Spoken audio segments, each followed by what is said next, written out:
Alright everyone, welcome back. Now let's take a look to the next bug in bWAPP, which is a SQL injection get request. And here we have a search form where if we can search something. Let's search for Iron Man, and then if I search for Iron Man, then as you can see we are getting the movies and titles and released and online information. And this is using get request. As you can see, the parameters are shown in the URL. So let's intercept this using bWAPP. So I'm going to proxy tab and on the intercept, and let's type again iron and search. Now we intercepted the request. Now let's send this to repeater, and let's make some changes to see if we can inject something. So here we have the parameter. Let's go to parameters, and the title is iron, so let's change it to something.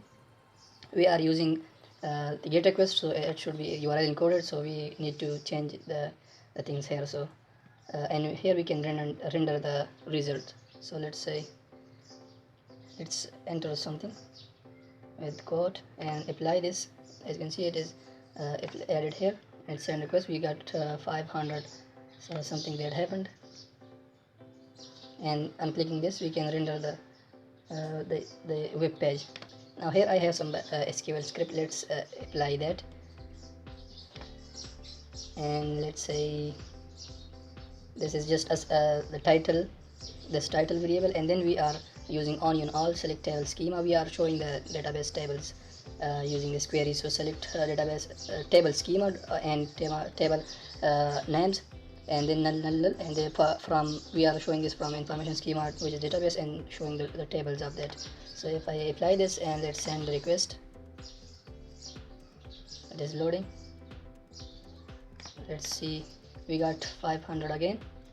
Alright, so after trying too many times, I decided to add double quotes after the query, and let's apply this and let's send this to, and we got 200. Seems this is fine, works fine, and let's render to see what we got. So here as you can see we got the character set and tables, field set, profiling, plugins. These are the tables, views, and so on. A lot of tables are there in the database.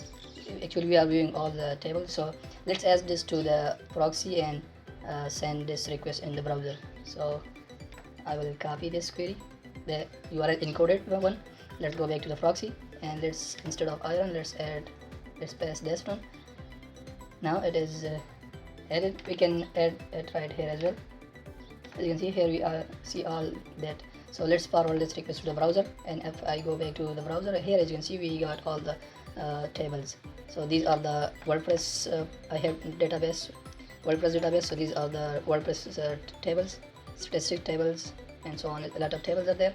So and these are the blog heroes. These are the tables of the bWAPP, and a lot more tables are there. So we actually bypass the whole database and get all the tables from that database, from all databases. We got tables from all databases here. So that's how you can inject SQL using the get request to using bWAPP. And you can practice with this. You can change the values to get some more results. So thanks for watching, and I will see you in the next one.